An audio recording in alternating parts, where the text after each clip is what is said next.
సంఘ ప్రార్థన అనగా కలిసి ప్రార్థించుట, ఏక మనస్సుతో ఏక తాత్పర్యముతో మన అవసరతలు, మన అక్కర్లు, మన వ్యాధులు, మన బాధలు, సమస్యలు, ఇబ్బందులు మనకు కలిగిన ప్రతిదీ కూడా ప్రభుతో చెప్పుకొని ప్రభు ద్వారా మనం పొందుకోవటాన్ని సంఘ ప్రార్థన, కలిసి ప్రార్థించుట. సంఘ ప్రార్థన అనగా మన పితరుల కాలంలో పేతురు చెరసాలలో ఉంచబడెను, సంఘం అత్యాసక్తితో ప్రార్థన చేసెను. సో నాకు సంఘ ప్రార్థనలో ఉన్న బలము ఇంకా ఎక్కడ ఉండదండి. అంత బలమైనటువంటి ప్రార్థన సంఘమునకు ఉన్నటువంటి ప్రార్థన. దేవుని ప్రజలంగా, దేవుని స్వాస్యంగా ఈ లోకంలో ఉన్నంత కాలము దేవునితో సహవాసం కలిగి ఉండాలి, కుటుంబంతో సహవాసం కలిగి ఉండాలి, సంఘముతో సహవాసం కలిగి ఉండాలి. అందుకే మరి అరిస్టాటిల్ అనే అర్థశాస్త్రవేత్త ఏమంటాడంటే మానవుడు సంఘజీవి అంటాడు. కానీ దేవుని ప్రజైన మనము క్రీస్తు అనే శరీరము అనే సంఘంలో మనం కూడా అంగములై ఉన్నాము అని చెప్పడానికి గుర్తు ఏంటంటే కలిసి ప్రార్థించుటలో మన వంతు కూడా, మన భాగం కూడా ఉండుట ద్వారా అది ప్రభు ఎదుట రుజువుపరచబడతారు. కాబట్టి ఈరోజు సంఘ ప్రార్థనలో ప్రవేశించక మునుపు దేవుని వాక్యంలో నుంచి ఒక భాగాన్ని చదువుకుందాం. 2వ దినవృత్తాంతములు గ్రంథం 24వ అధ్యాయం 25వ వచనం. 2వ దినవృత్తాంతములు 24వ అధ్యాయం 25వ వచనం. వారు యోవాషును విడిచిపోయినప్పుడు అతడు మిక్కిలి రోగి అయి ఉండెను.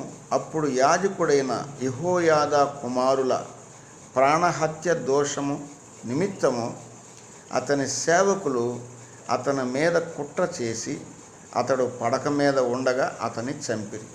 అతడు చనిపోయిన తరువాత జనులు దావీదు పట్టణమందు అతన్ని పాతిపెట్టిరి కానీ రాజుల సమాధులు అతన్ని పాతిపెట్టలేదు.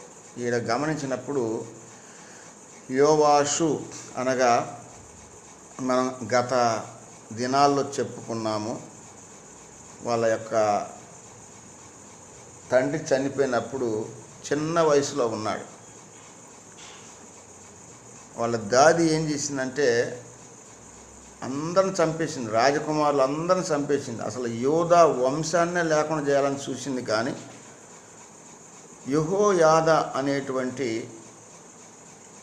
ప్రవక్త, యాజకుడు ఈయన దాచిపెడతాడు. 6 నెలలు దాచిపెట్టి తర్వాత రాజుగా ఆ పట్టాభిషేకం చేసిన తర్వాత ఆ యొక్క క్రూరురాలైనటువంటి అతల్యాను చంపేపిస్తాడు. ఆమె మరణమైన తర్వాత దేశం నెమ్మదిగా ఉంటుంది. అయితే ఈ యోవాష్ అనేటువంటి రాజు యెహోయాదా బ్రతికున్నంతకాలం బాగానే పరిపాలన చేశాడు. యెహోయాదా ఎప్పుడైతే మరణించాడో మళ్ళీ జనులు ఏది చెబితే అది చేయటం ప్రారంభించాడు. దేవుని మాట వినటం, దేవునికి లోబడి ఉండటం అవన్నీ కూడా మర్చిపోయాడు. దేవుని వాక్యానుసారంగా జీవించకుండా లోకంలో చెప్పిన విధంగా తన ఇష్ట ప్రకారంగా దేవుని దృష్టికి మరి చెడు ప్రవర్తన కలిగి జీవించటం ద్వారా అంత మాత్రమే కాదు, మరి ప్రవక్తలు వచ్చి చెప్పినారు, నాయన ఇది మంచిది కాదు నువ్వు చేయటం. ప్రధాన యాజకుడు ఉన్నప్పుడు ఎలా ఉన్నారో అలానే ఉండమని చెప్పినప్పుడు ఆ చెప్పినటువంటి యెహోయాదా కుమారుడైన జకర్యాను కూడా చంపేపించాడు. ఆ ప్రాణహత్య ఈయన మీద పడింది. ఎప్పుడైతే యెహోయాదా చనిపోయినాడో, యెహోయాదా కుమారుణ్ణి చంపించాడో పూర్తిగా పతనం అయిపోయింది రాజ్యం. ఆ పతనం అయిపోయిన సమయంలో కుట్ర చేసి ఆయన్ని చంపేశారు. రోగి అయిపోయాడు. యాజకుడైన యెహోయాదా కుమారుల ప్రాణహత్య దోషము నిమిత్తము అతని సేవకులే అతని మీద పడి చంపేశారు. సో ఇతనికి ఒక కుమారుడు ఉన్నాడు, ఆయన పేరే అమజ్యా, చిన్న వయసు. ఇప్పుడు మరి యోవాషు యొక్క భార్య యెహోయద్దాను ఆమె జీవితంలో మరి భర్త చనిపోయినప్పుడు ఆమె దేని విషయంలో తొందరపాటు నిర్ణయాలు తీసుకోలేదు. ఎందుకని, ఏంటి అని మనం గమనిస్తే ఆమె యొక్క ప్రార్థనా జీవితము, ఆమె యొక్క ప్రవర్తన, ఆమె యొక్క పరిశుద్ధత అని ఒకసారి మనం జ్ఞాపకం చేసుకున్నప్పుడు, యెహోయాదాను అంటే అర్థం ఏంటంటే యెహోవా నా సంతోషము అని అర్థం. రాజభవనపు ప్రార్థనా యోధురాలు అని ఆమె పేరు. రాజభవనపు ప్రార్థనా యోధురాలు. భర్త చనిపోయినాడు, రాజ్యం అల్లకల్లోలం అయిపోతూ ఉన్నది, పరిస్థితులు తారుమారు అయిపోతూ ఉన్నాయి. అలాంటి పరిస్థితుల్లో తన భార్య పిల్లోడిని దగ్గర పెట్టుకొని ఒక మంచి క్రమశిక్షణలోకి తీసుకొచ్చేసింది. చూడండి, భర్త చనిపోయినప్పుడు చాలామంది స్త్రీలు మనసులు నెమ్మది లేకుండా ఉంటారు, ఏం చేయాలో తోచని పరిస్థితి. కానీ ఈ స్త్రీ చూడండి, ఈమెలో ఉన్న ధైర్యము, పట్టుదల. అందుకే పేరులో దైవత్వము కలిగిన స్త్రీ, మంచి పేరు. రాజవంశాన్ని నిలబెట్టిన తల్లి, మామూలు తల్లి కాదు ఈమె. యెరూషలేము యొక్క నివాసి. యెరూషలేము నివాసి అంటేనే మనకు అర్థమైపోయింది. యెరూషలేము యొక్క క్రమశిక్షణ అంతా కూడా ఈమెలో ఉన్నది. క్రమశిక్షణ కలిగిన స్త్రీ, నీతిగా కుమారుణ్ణి పెంచుకున్న స్త్రీ, కష్ట పరిస్థితుల్లో ధైర్యము కలిగిన స్త్రీ, తండ్రి లేకున్నా మంచి శిక్షణలో పెంచింది కుమారుణ్ణి, దేవుని మార్గాన్ని నేర్పించిన స్త్రీ కుమారుడికి. ప్రార్థనా జీవితం నూరిపోచినటువంటి స్త్రీగా ఆమె చరిత్రలో చిరస్థాయిగా నిలిచిపోయింది. ఈరోజు ఆమె ప్రార్థనా జీవితాన్ని గురించి దేవుడు మనకు జ్ఞాపకం చేస్తున్నాడు. ఆమె యెరూషలేము కాపురస్తురాలు గనుక కుమారుని విషయంలో భర్త చనిపోయినాడు, రాజ్యం గందరగోళం అయిపోతూ ఉన్నది, పరిస్థితులు తారుమారైపోయాయి. అట్టి పరిస్థితుల్లో కూడా ఆమె నమ్ముకున్న దేవుణ్ణి పట్టుకుంది. ఆమెలో ధైర్యం వచ్చేసింది. యెరూషలేము కాపురస్తురాలు కాబట్టి కుమారుని ఒక క్రమశిక్షణలో, ప్రార్థనలో పెంచింది. ప్రార్థన, అందుకే రాజభవనపు ప్రార్థన యోధురాలు. యెహోయాదాను ఆమె పేరులోనే ఉంది మంచి అర్థం. యెహోవా నా సంతోషము. మనం కూడా చాలా పేర్లు పెట్టుకుంటాం, కానీ పేరుకు తగినట్టు ఉండం. పేరు ఒకలాగుంటుంది, మనం ఒకలాగుంటాం. ఈమె యెహోవా నా సంతోషం. ఆ కష్టాల్లో, నష్టాల్లో, వ్యాధుల్లో, బాధల్లో, సమస్యల్లో, ఇబ్బందుల్లో, క్లిష్ట పరిస్థితుల్లో భర్త లేడు, యజమానుడు లేడు, సమస్యలు ఎదురైపోతున్నాయి, ఆమె మీదకి వచ్చేసినాయి, కుమారుణ్ణి పెట్టుకుంది, దైవిక క్రమాన్నితో నడిపించుకుంటూ వచ్చింది. అందుకే భర్త చనిపోయినప్పటికి కూడా కుమారుణ్ణి పెట్టుకొని ప్రార్థన పూర్వకంగా ఏం చేసిందంటే, ఒకటి ధర్మశాస్త్రాన్ని బోధించింది, రెండోది క్రమశిక్షణ నేర్పించింది కుమారుడికి, మూడోది దేవునితో ఎక్కువ సహవాసం చేయటం నేర్పించింది. మనమైతే ఈ లోకంలో మన పిల్లల్ని దేవుని క్రమశిక్షణలో ఎక్కువ పెంచలేం, మనం అన్నిటికీ మనం చూడలేం. కానీ ఆమె దైవికమైన క్రమశిక్షణ, దేవునితో సహవాసం అనేది ఎక్కువ నూరిపోసింది.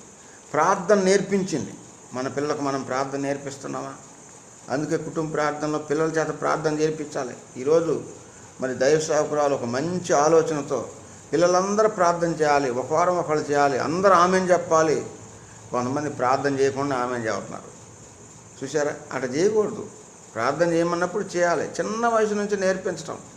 యెహోయాదాను అనే స్త్రీ రాణి ఆ కుమారుణ్ణి ఎంత చక్కగా పెంచిందంటే, ప్రార్థన నేర్పించింది, మోకరించడం నేర్పించింది, దేవుని పిల్లలకు ఎట్లా వందనాలు చెప్పాలి నేర్పించింది, దైవజనులు మన ఇంటికి వస్తే ఎలా ఉండాలి, దైవికమైన క్రమశిక్షణ చూసారా, నీతిగా బ్రతకటం చూపించింది, శత్రువుల మధ్య ధైర్యాన్ని నూరుపోసింది, దేవుని మార్గంలో నడిపించిన గొప్ప స్త్రీ. ఆమె ప్రార్థన బలం చూసారా. సేవకులు తండ్రిని చంపేశారు, కుట్ర పని, ఎందుకంటే కొలత అన్నమాట. ఆయన మేలు చేసినటువంటి యెహోయాదా యాజకుని కుమారుని చంపించాడు. ఎంత భయంకరమైన స్థితి అండి. నీకు మేలు చేశాడు, అందరు చంపేస్తే నిన్ను దాచిపెట్టి పెద్ద చేసి అభిషేకం చేసి రాజుగా స్థిరస్థాయిగా నిలిపి ఆయన బ్రతికినంత కాలం నీకు సేవ చేస్తే, ఆయన కుమారుడు ఏదైతే సలహా ఇస్తాడో జకర్యాని చంపించావే, ఆ ప్రాణహత్య దోషం ఎక్కడికో పోదు. మనం చేసింది మన నెత్తి మీదకి వస్తుంది. కొలత ప్రకారం ఉంటుంది. అందుకే తల్లిదండ్రులైనటువంటి వారు బహు జాగ్రత్తగా ఉండాలి. మనం ఏం చేస్తున్నాం అనేది చాలా అవసరం. కాబట్టి ఆయన చేసిన ప్రాణహత్య దోషం, ఆయన సేవకులే ఆయన చంపేశారు. ఆ టైంలో యెహోయద్దాన్ అనేటువంటి స్త్రీ, అనగా రాణి చేసిన గొప్ప భర్తను కోల్పోయింది ఒకటే. రెండోది ఒంటరి జీవితం, మూడోది భయంతో, నాలుగోది దిక్కుతోచని స్థితి, ఐదోది నిస్సహాయురాలు, ఆరోది శత్రువుల మధ్యలో ఉంది, ఏడోది ఇన్నున్నా కూడా కుమారుణ్ణి కలిగిన జీవితం. అలాంటి సమయంలో మనమైతే మన పరిస్థితులు ఎట్లా ఉంటాయో మనకు తెలుసు. కానీ బాధ, వేదన, ఇబ్బంది, నిట్టూర్పు, సమస్యలు, కలత చెందటం, క్లిష్ట పరిస్థితుల్లో ఆమెకు ఒకటే ఆధారం, ఒకటే ఆయుధం. యెరూషలేము కాపురస్తురాలు కాబట్టి ప్రార్థన. ఏది కావాలన్నా ప్రార్థన. We must ask to God whatever we require, however we, మనం ఎలా ఉన్నా, ఎట్టి పరిస్థితులు మనకు సంభవించిన ప్రార్థన అనేది వదిలిపెట్టకూడదు. దేవుడు తన సమయంలో మనకు చేస్తాడు. వెంటనే రాకపోవచ్చు జవాబు, కానీ జవాబు వచ్చేంత వరకు వేచి ఉండి ప్రార్థన చేయాలి. నీ ప్రార్థనకి తప్పనిసరిగా జవాబు ఇస్తాడు. జవాబు ఇచ్చేలాగున చేయాలి మనం. దేవుడు ఇచ్చేలాగున మన సాక్ష్యం ఉండాలి. ఈ స్త్రీ యెరూషలేము కాపురస్తురాలు, ప్రభుని నమ్ముకున్న స్త్రీ కాబట్టి ఇట్టి పరిస్థితులు తనకు ఎదురైనా కూడా ప్రభుని పట్టుకుంది. అంతే, ప్రభుని పట్టుకొని కుమారుని పెట్టుకుంది. ఇక చూసుకో ఎట్లా పెంచిందంటే పిల్లవాడిని ప్రార్థనలో పెంచింది. అందుకే ఆ పిల్లోడు పెద్దవాడైనప్పుడు నీతి ప్రవర్తన గలవాడై నడిచినని రాయబడి ఉంది. ఆ నీతి ప్రవర్తన కలిగిన వాడై నడుచుకునేను అనే మాట రావాలంటే ఎన్ని పరిస్థితులు గుండా మనం ప్రయాణం చేయాలి. చెడు చేయటం ఒక్క క్షణంలో, కానీ దాన్ని మంచి చేయటం అనేది సంవత్సరాలు పడుతుంది. అందుకని ఈ స్త్రీ తనకున్న పరిస్థితులన్నిట్లో ఆమెకు ఒక్కటే దొరికింది, ఏంటంటే ప్రార్థన. ఆ ప్రార్థన అనే ఆయుధం పట్టుకొని ఆమె తన పిల్లవాడికి నేర్పించింది. మనం నేర్పిస్తున్నామా? మన కష్టాల్లో, నష్టాల్లో, శ్రమల్లో, ఇబ్బందుల్లో నేనే బాధపడాలని, పిల్లలు ఎందుకులే బాధపడేది, వాళ్ళకెందుకు ఈ చెప్పడం, వాళ్ళకెందుకు నేనే చూసుకుని సరిపోద్దులేని మనం చాలాసార్లు ఏం చేస్తామంటే మరి ఆ బాధలేవో మనం పట్టడానికి ఇష్టపడతాం. కానీ పిల్లలకు మనము ఆ యొక్క ఎక్స్పీరియన్సెస్ అనేది మనం వాళ్ళకి చూపించాలి. అప్పుడే వాళ్ళకు ఒక బాధ్యత అనేది తెలుస్తుంది. అలా కాకుండా ఉంటే మనమే బాధపడుతూ ఉంటాం. వాళ్ళకి అసలు అర్థం కాదు. ఎన్నున్నా అన్నీ చూసుకుంటారు కదా, అన్నీ మా మమ్మీ కదా అని అనుకుంటారు పిల్లలు. అట్లా రాకూడదు. అరే, నా మమ్మీ మా కొరకు ఎంతో ప్రయాసపడతా ఉంది, ఆమె ప్రయాసలో నేను కూడా పంచుకోవాలి అనే ఆలోచన ఎప్పుడు వస్తుందంటే మనం పిల్లలతో పంచినప్పుడే. అందుకే ఈ స్త్రీ చూడండి, యెహోయద్దాను భర్తను కోల్పోయి రాజ్యం ఉన్నది, అందరు ఉన్నారు. అట్టి పరిస్థితుల్లో ఆమెకు దొరికింది ఒకటే, ప్రార్థన అనే ఆయుధం పట్టుకుందేక పిల్లోడిని ఎట్ట పెంచుతుందంటే ఒకటే, నీతిగా పెంచింది. చూసారా? అంటే ఆమె ప్రార్థన జీవితంలో నీతి కలిగి ప్రార్థన చేస్తుంది. నీతి చూసారా? విలాప వాక్యములు 2:19. నీవు లేచి రేయి మొదటి జామున మొరపెట్టుము, నీళ్లు కుమ్మరించున్నట్లు ప్రభు సన్నిధిని నీ హృదయము కుమ్మరించుము. నీ పసిపిల్లల ప్రాణము కొరకు నీ చేతులు ఆయన తట్టెత్తుము. రేయి మొదటి జాము అనుభవం ఉన్నదా మన కుటుంబాల్లో?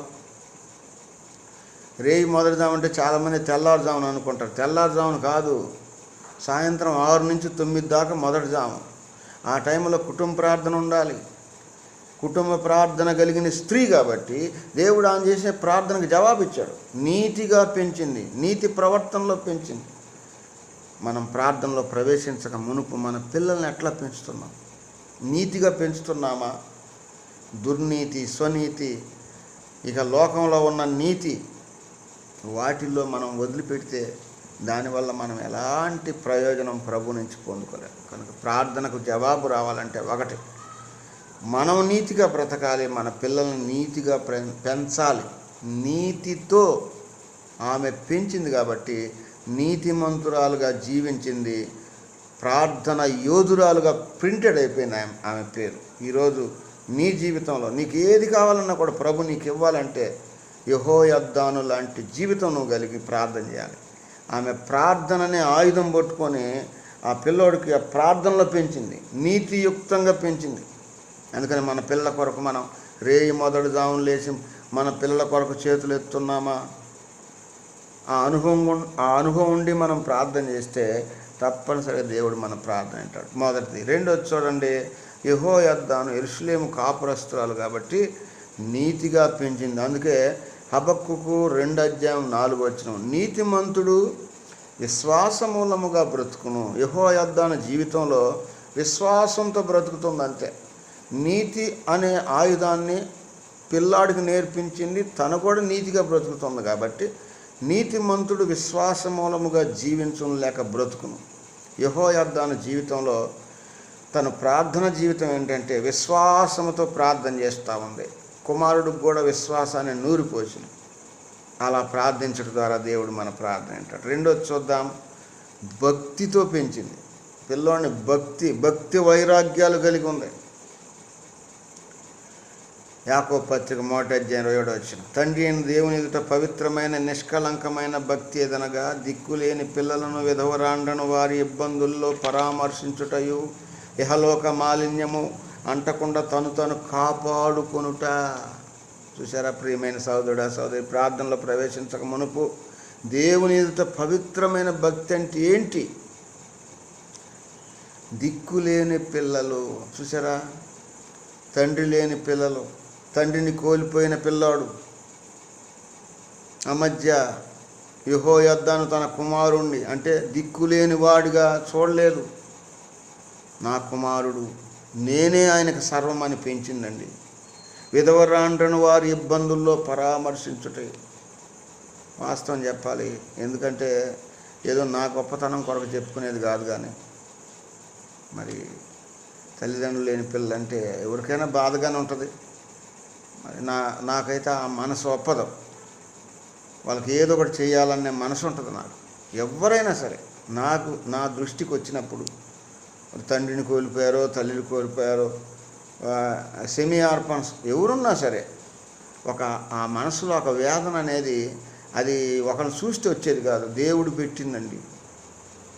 ఈరోజు మరి మనకు బాగా తెలిసిన వాళ్ళు ఒక పాప వచ్చింది. ఆ పాపను చూస్తే నేను కడుపు తరుక్కుపోయింది. తల్లి లేని పిల్ల. ఇమీడియట్గా అక్కగా చెప్పిన మనం ఏదో చేయగలిగింది వాళ్ళకి చేయాలి. మనం ఎక్కడున్నా సరే మన సంఘంలో సహవాసంలో మన వంతుగా. అందుకే ఇక్కడ భక్తి అంటే ఏంటి? What is the meaning of devotee?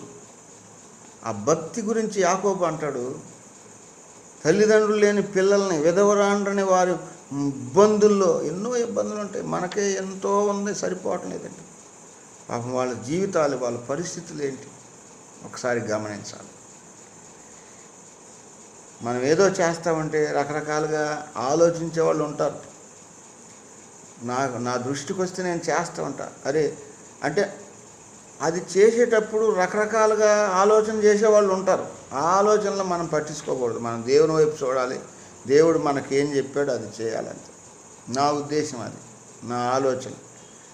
కనుక ప్రియమైన సహోదరుడా, నిజమైన భక్తి ఏంటంటే దిక్కులేని పిల్లలను విధవరాండ్రని వారి ఇబ్బందుల్లో పరామర్శించుటయు ఇహలోక మాలిన్యం తనకు అంటకుండా తన్ను తాను కాపాడుకొనుట. దట్ ఈస్ కాల్డ్ భక్తి. ఈ స్త్రీ చూసారా, ప్రార్థనని ఆయుధం పట్టుకుంది. తన కుమారుణ్ణి, తన యొక్క రాజ్యాన్ని, తన కుటుంబాన్ని ప్రార్థన ఆయుధంతో భక్తి కలిగి నడిపింది. కనుక మన జీవితాల్లో భక్తితో ప్రార్థన చేస్తే తప్పనిసరిగా దేవుడు మన ప్రార్థన అంటాడు. మనం భక్తి పరులం అని చెప్పడానికి ఇవే రుజువులు. మన మధ్యలో మన ఇరుగు పొరుగు వారు ఎక్కడున్నప్పటికీ సరే మన వంతుగా మనం ఏదైనా చేయగలిగితే అంతకు మించి గొప్ప భాగ్యం. ఎక్కడికక్కడికో వెళ్తాం, అక్కడ వాళ్ళకి అవన్నీ కాదు, ముందు మన ఎదుట మన దగ్గర ఉన్నది ఎవరో మనం గమనించి ఏదన్నా మనం చేయగలిగితే అదే గొప్ప భాగ్యం. అది వాక్యానుసారంగా అలాంటి స్థితి కలిగి మనం ప్రార్థన చేస్తే తప్పనిసరిగా దేవుడు మన ప్రార్థన వింటాడు, మనకు జవాబిస్తాడు. రెండోది భక్తితో కూడిన ప్రార్థన జీవితం. ఇక మూడోది చూడండి, క్రమశిక్షణ నేర్పించింది కుమారుడికి. క్రమశిక్షణతో మనం ప్రార్థన చేయాలి. ఎట్లాగంటే అట్లా ప్రార్థన చేయటం కాదు. అందుకే ఎఫెసీయులకు రాసిన పత్రిక 6:4 తండ్రులారా, మీ పిల్లలకు కోపము రేపక ప్రభు యొక్క శిక్షలోను బోధలోను వారిని పెంచుడి. చూసారా, తల్లి తండ్రి అంతా ఆమె అయిపోయి నేర్పింది పిల్లవాడికి క్రమశిక్షణ. అందుకే ఈరోజు తల్లిదండ్రులుగా మనం పిల్లలకు ఎలాంటి శిక్ష, ప్రభు యొక్క శిక్షలోను బోధలోను. ప్రభు శిక్ష ఉంచాలి, బోధ ఉంచాలి. గారాబం చేస్తే పరాభం చేస్తారు మనల్ని. ఒకరోజు గారాబం చేసి నెత్తి మీద ఎక్కించుకున్నాం అనుకోండి, రేపు మన నెత్తి మీద కూర్చొని మనల్ని పరాభం అంటే అవమానం చేసేస్తారు. అలా ఉండకూడదు. వాళ్ళని ఎక్కడ క్రమశిక్షణలో పెట్టాలి అక్కడ పెట్టాలి, ఎక్కడ వాళ్ళని హెచ్చించాలో అక్కడ హెచ్చించాలి. ఎప్పుడు వాళ్ళని మనం గారాబం చేస్తామంటే దానివల్ల నష్టపోయేది తల్లిదండ్రులే. అట్లా పెంచలేదు యెహోయాదాను. క్రమశిక్షణ కలిగి ప్రార్థన చేసింది. మన జీవితాల్లో కూడా క్రమశిక్షణతో మనం ప్రార్థన చేస్తే తప్పనిసరిగా దేవుడు మన ప్రార్థన అంటాడు. నాలుగోది యథార్థత నోరిపోసింది ఆయనకి. 84వ కీర్తన 11వ యథార్థంగా ప్రవర్తించు వారికి ఆయన ఏ మేలు చెయ్యక మానరు. ఈమె యెరూషలేము కుమార్తె కాబట్టి, స్త్రీ కాబట్టి తను యథార్థంగా జీవిస్తుంది. తన కుమారుణ్ణి కూడా యథార్థంగా నడిపిస్తూ ప్రార్థన చేసింది. తన యథార్థతే తనకు జవాబుగా దేవుడు అనుగ్రహించాడు.